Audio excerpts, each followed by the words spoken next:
Oke guys, ya baik lagi sama gua karena data nggak bisa bohong ya. Oke, ya setelah kehebohan 2 hari nih ya di ISG ya kebakaran. Tapi tadi kayaknya udah mulai ini deh, Heeh, agak-agak tanda-tanda pulih ya. Udah banyak saham yang melawan gitu loh malam hijau, terutama consumer goods ya. Sama tadi BNI aja udah naik loh, ya hijau. Jadi kelihatannya sih nih, gua nggak memprediksi besok bagus atau kelihatannya sih bakal lebih baik lah. Nah, tapi gue disclaimer ya. Ya, tapi intinya gini guys, di tengah gonjang-ganjing gempa IHSG ini ya, jeblok. Asal saham lu bagus aja fundamental. You don't need to be worried. Ya, you need to worry anything ya. Kamu gak perlu khawatirin apa-apa guys ya. Dan sebenarnya kunci utama tuh di dividen loh guys ya. Percaya atau enggak. PTBA gue pegang. Adro gue pegang. Turun gede. Tapi kenapa kita santai? Ya, karena gue tahu itu saham-saham yang bagi dividen. PTBA mau bagi Juni ini gede. Whatever you do lah. Ya, terserah lo mau jeblosin kayak nggak apa-apa. Justru enak, kita bisa serok. Karena dividennya bakal gede. Adro juga mau bagi dividen. Nah, perusahaan yang seperti itu, ya, atau misalnya lo pegang BRI, yang BNI, gue yakin lo nggak panik kok yang jeblos di BRI BNI. Ya. Karena mereka bagi dividen guys. That's it. Itu yang bikin lo tenang. Ya. Ya, itu kuncinya ya guys. Mau bagi dividen gede. SMDR. Ya, ini porto gue juga. Gue tahu itu naik gede. Dan lu mau jeblosin hari ini atau besok pun lu jeblosin, silakan. Ya, SMDR mau bagi dividen RUPS Juni ini. Itu gede. Gue udah kalkulasi dividen pembukuan 2021 gede. 2022 yang 2023 nanti dia bagi di pembukuan 2022. Gue tahu lebih gede dari 2021. Ya. Makanya gue udah akumulasi dari sekarang karena goal gue di 2023. Lo mau jeblosin, silakan. Nah ini buat lo yang masih mengira bahwa seluruh dunia ini dikuasai Banda. Sebenarnya nggak begitu guys ya. Sebenarnya murni ini naik kayak SMDR itu murni bahwa orang tahu itu gila IPS-nya. Ya kalau dibagi itu gila buat 2023 nanti. Jadi akumulasi buat 2023. Jadi ada market crash gini ancur, umpama besok mau ancur sekalipun ya nggak apa-apa, serok lebih murah, enak. Karena dividen yieldnya gede. Gitu logikanya guys. Jadi ketika market crash ini jadi pelajaran ya, kita jadi tahu gitu loh. Lain cerita lo kalau pegang saham-saham kayak begini. Nih saham-saham gorengan kayak begini nih. Ya lu panik lah, dia ARB 2 kali. Ya kan ARB kan. Kenapa? Karena lu sendiri panik, guys. Bandarnya juga panik, semuanya panik. Ya enggak, lunya juga panik. Kenapa lu panik gue tanya? Kalau lu pegang saham-saham kayak gini, gorengan wir, terus Goto. Ya, lu pas dia RB 2 kali, termasuk Bukalapak.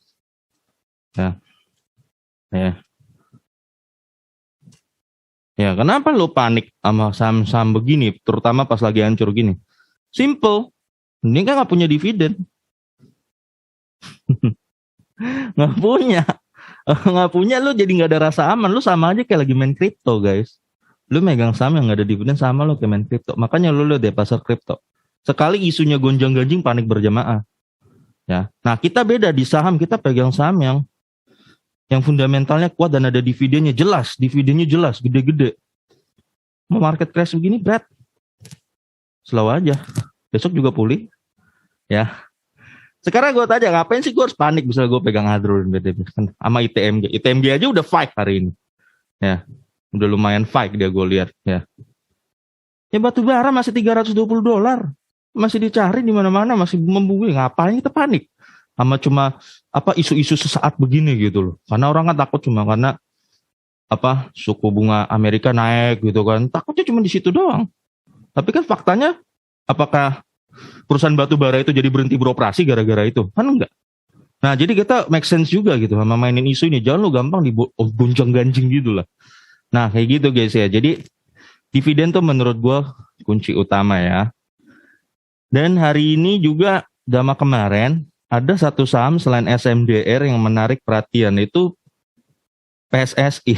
Ya karena ini kenapa dia menarik perhatian? Karena 2 hari dia barengan sama SMDR ngelawan IHSG.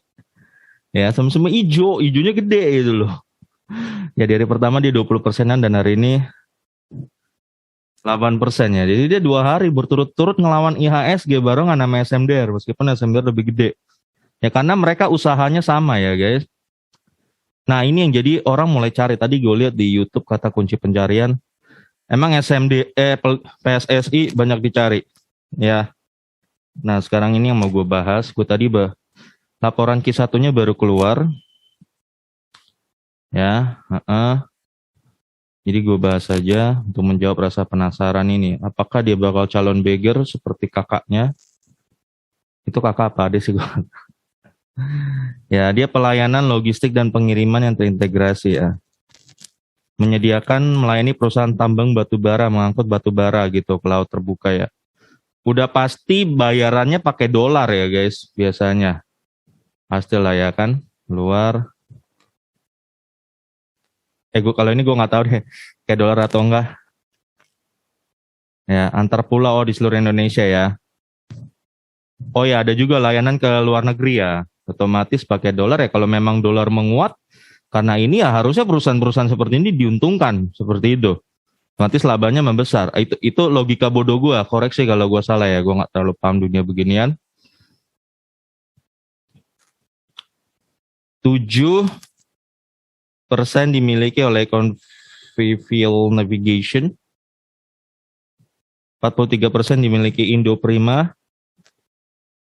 Sorry, I cannot really see very well. Gue nggak bisa lihat dengan baik nih. Kendio 26%. KTBis 7% dan masyarakat 11% ya. Nggak terlalu liquid ya, sedang lah. Nggak terlalu sih.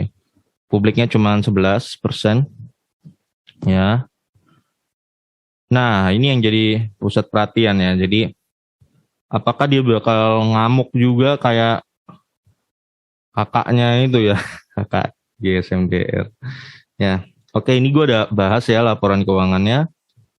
Q1, ini yang terbaru ya. Baru banget dia juga keluar, gue rasa baru tadi apa kapan ya, kemarin gue nggak perhatiin. Ekuitas 1,053 triliun 2019 lalu naik 1,2 triliun 21%. Wow. Naik ekuitas. 2021 1,3 naik 8%. Dan 2002 ini 1,7 ya. Naik 26,46% ya. Ini udah bisa hampir dikatakan gila gitu ya. Hampir. Tapi belum di level SMDR. Belum. SMDR kemarin gue cek berapa ya?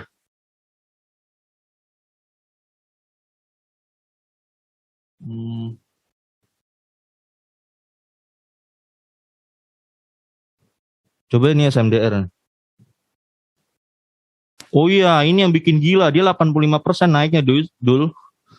Bronde, guys. Makanya ini yang bikin dia SMDR tuh pada HK ya. Gue waktu hari Senin kemarin pada HK termasuk gue juga HK gitu loh. HK hajar kanan hari Senin, lo tau nggak? Ini naik 85% ekuitas sinting ya, setengah sinting apa sinting itu? 85% gitu loh ya. Gue HK. Ada yang IG gue juga inbox di IG, dia punya katanya 200 juta, dia juga mau HK di SMDR. Lu bayangin tuh ya, itu belum yang ketahuan loh ya, itu yang baru yang ketahuan dikit-dikit ya. Gue tau lu belum lihat lagi yang duitnya miliaran yang HK hari Senin itu ya. Sampai gue kan punya lot beberapa di SMDR ya, udah lumayan gue cicil banyak. Nah waktu Senin itu gue juga udah nyiapin duit guys, gue mau HK kanan. Gila sampai cepet banget tuh harga naik saya. Sampai gue dapat juga cuma di harga 2100 berapa gitu. Gue baru dapat. Itu karena cepet banget naiknya. 2100 sampai 2200 tuh gue baru dapat tuh. Yang dari Senin. Cepet banget orang HK saat itu. Ya hajar kanan. Ya sampai waktu itu naik 25% Senin ya. Nah, itu memang ada faktor yang fundamentalnya naiknya udah terlalu gila guys saat itu guys. Dan labanya naik gila SMDR ya. Nah, PSSI ini termasuk yang bagus banget nih guys, tapi ya belum di levelnya SMDR. Ya, PSSI ini ya. Ini bagus banget segini gue kasih tahu. Ya, tapi belum di levelnya SMDR ya. Jumlah saham beredar 5,4 miliar. Ya, book value 195, 236, 256, 323 ya sekarang. Dengan kenaikan rata-rata per bulan per tahun 18,71%, maka gue proyeksikan book value dia di kuartal 1 2023 adalah 383. Ya, 383. Dan kuartal 22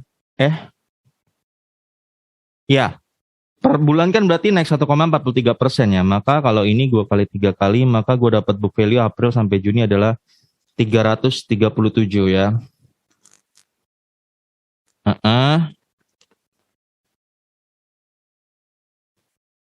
Harga rata-rata saham saat itu 175, 159, 187 dan 419 ya. Berarti rata-rata per tahun naik 44% harga sahamnya. Gila ya, 44% per tahun tuh.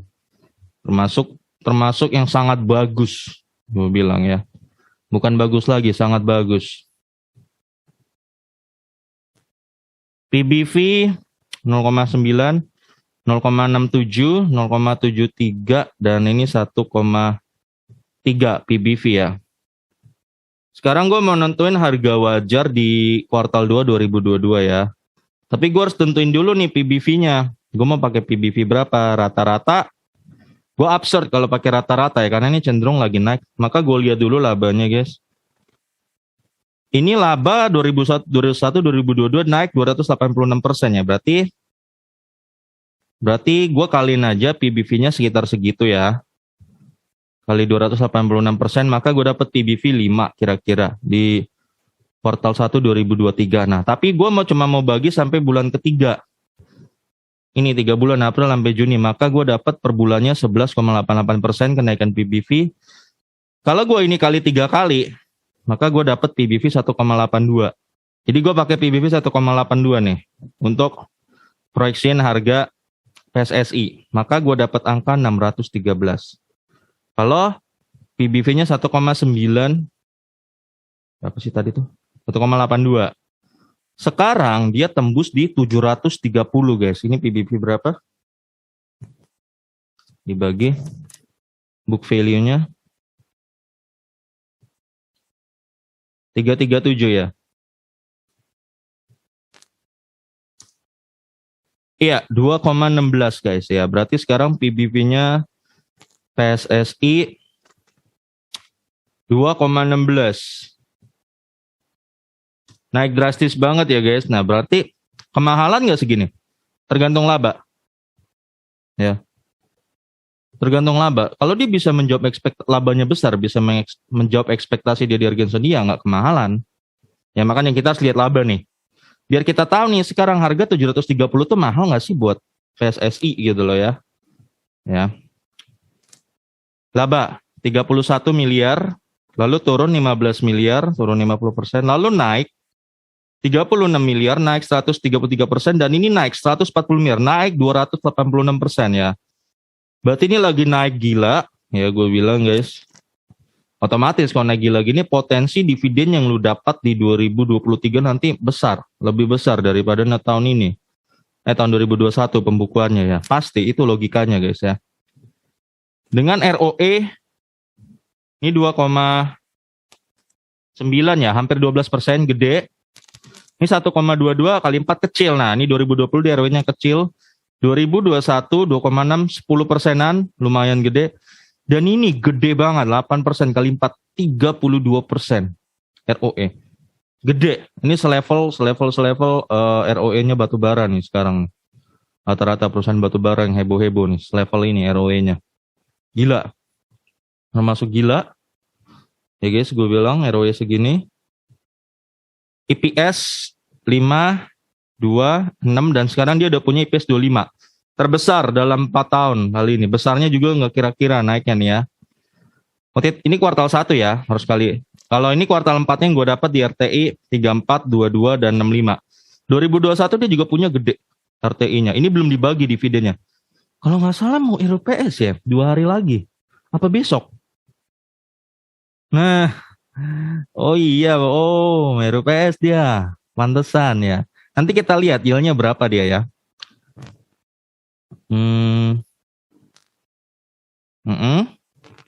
Di biasa ini dividen yang pernah dia bagi 5 dan 8 ya, dividen yield-nya. 2 dan 5, yang ini sempat gede. Nah, yang ini kita belum tahu nih. Benar sih?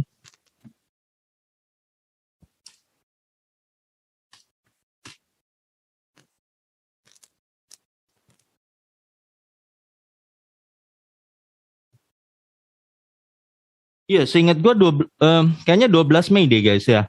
Jadi mau RUPS nih guys, mau bagi dividen ya. Pantesan orang juga mulai buru itu saham ya. Dia mau bagi dividen. Nah, gue kasih tahu lo perkiraannya ya. Dia kan sekarang punya IPS 65 nih. Ini yang mau dibagi pembukuan ini. 65. Catatan dia pernah DPR ya, pernah dia bagi 36% historinya ya. Doain dia minimal bagi 36%, maka 65 dikali ya 23 ya. 23 maka yield-nya ya 12% kalau di harga waktu itu ya. Kalau di harga sekarang kena yield berapa? 23 730 3,1%, sedang lah ya. Tapi itu kalau dia DPR-nya 30% guys. Kalau dia DPR-nya 50%, 32, maka dapat 4,3. Sedang ya, lumayan. Lumayannya. Lu doain aja guys, nanti RUPS-nya minimal ya dia bagi 50% DPR, jadi lu dapat 4,3%, lumayan. Tapi sih story dia baginya pernah 36% ya. Kalau 36%-nya dapat yield 3% ya, masih lumayan lah. Masih lumayan, tapi nggak wow sih, tapi masih lumayan ya. Nah ini nih ya. Jadi dia mau bagi dividen berapa RUPS ya untuk mutusin bagi dividen. Nah, yang 2022 ini kan nanti dibagi, ini PS ini dibagiin di 2023 guys, RUPS-nya. Nah, coba kita lihat harga 730 tuh mahal nggak? Sekarang ya, lo kalau mau masuk. Ini kan kuartal 1 dia punya IPS 25. Anggaplah kinerjanya sama. Maka di kuartal 24 dia punya IPS 100 ya. Setuju ya, 100. Kalau dia DPR bagiin 50%, maka lu dapat kira-kira kan 50 ya. Ini konteks kalau DPR 50%, maka yield yang akan lu dapat adalah 6,8%. Tergolong bagus ya. Ini tergolong sangat bagus ya. Jadi lu kalau mau masuk sekarang nih masih bisa ya. Kalau masuk sekarang, tapi kalau lu masuk nanti di harga 900 anggaplah. Masih bisa 900. Ini kan lo pengen tahu kan ini mahalnya di mana sih? Dengan IPS segini. 1000 masih 5%. Coba 1500.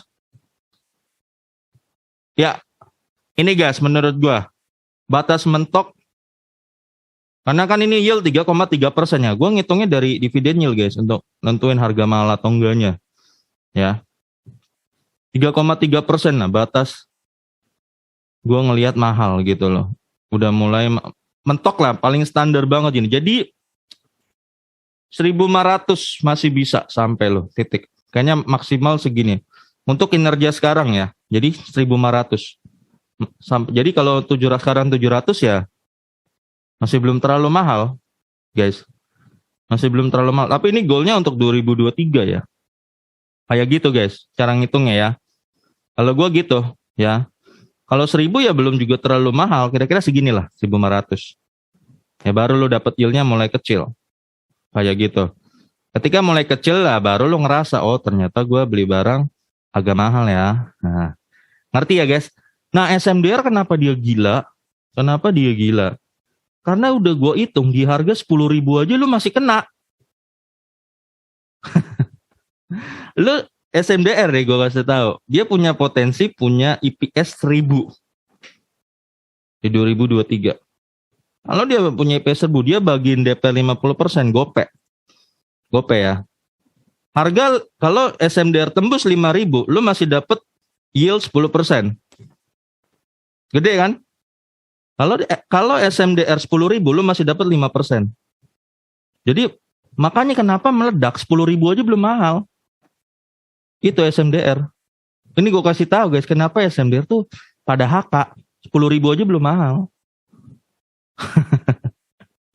Gue kasih tahu, makanya orang pada HK dari sekarang. Kemarin mau ajar. Nah, jadi udah kelihatan ya, PSSI ini sangat bagus guys ya. Tunggu, PR-nya tadi sekalian, gue tutup di PR. Ya, PR-nya 6,18 kali 4, 24%. Mantap lah ya. Jadi gue simpulin aja ya, oke, PSSI ini sangat bagus, sangat-sangat bagus, tapi belum di levelnya SMDR. Belum di level beggar ke SMDR ya. Ekuitas naik bagus banget ini 26%, layak dikoleksi karena masih di harga 700-an. Dan tadi gue udah kasih lo harga proyeksi ya, dia dengan laba segini baru bisa kita mulai agak-agak bilang mal di angka 1.500. Ya, 1.500-an. Ya.